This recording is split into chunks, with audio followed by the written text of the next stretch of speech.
खाली खत, एक राज जो वक्त से बांधा गया। रेहान एक खामोश तन्हा सा नौजवान पहाड़ी गांव के एक पुराने मकान में रहता था। उसके माँ बाप बचपन में ही गुजर गए थे और वो अपनी किताबों, खामोशी और यादों में खोया रहता। इसका किसी से ज़्यादा ताल्लुक नहीं था, लेकिन एक अजीब ख्वाहिश हमेशा दिल में छिपी रहती। काश कोई मेरे लिए हो, कोई जो मुझे समझे। एक दिन रेहान के दरवाजे पर दस्तक हुई।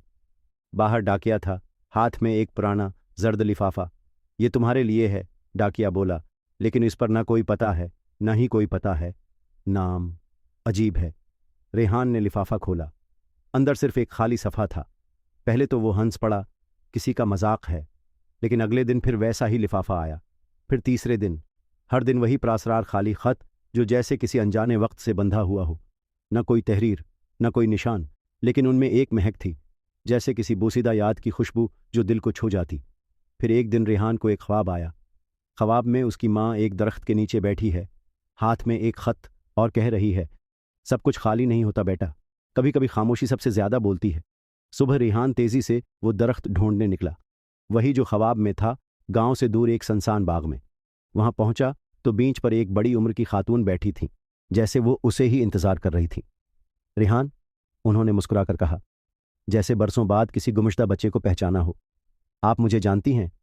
खातून ने एक पुराना डब्बा रेहान को दिया।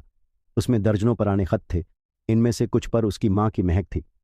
तुम्हारी माँ ने हर साल तुम्हारी सालगिरह पर, ईद पर और तुम्हारे अकेले दिनों के लिए खत लिखे थे, खातून ने कहा। लेकिन उसने कहा था, जब वक्त आए तभी ये तुम तक पहुँचें। तुम्हारी तन्हाई को समझने के लिए तुम्हें इस खामोशी से गुजरना होगा। रेहान के आंसू निकल आए। वो खाली लिफाफे दरअसल खाली नहीं थे। वो माँ की दुआ, उसकी मोहब्बत, उसकी मौजूदगी थे जो हर दिन उसके साथ थी। कभी कभी जो खाली दिखाई देता है वही अंदर से सबसे भरा होता है। अखलाकी सबक, मोहब्बत हमेशा लफ्ज़ों में नहीं होती और खामोशी में भी गहरे पैगाम छिपे होते हैं। कुछ रिश्ते जिस्मानी मौजूदगी से नहीं, रूहानी राब्ते से जड़े होते हैं। वाओ!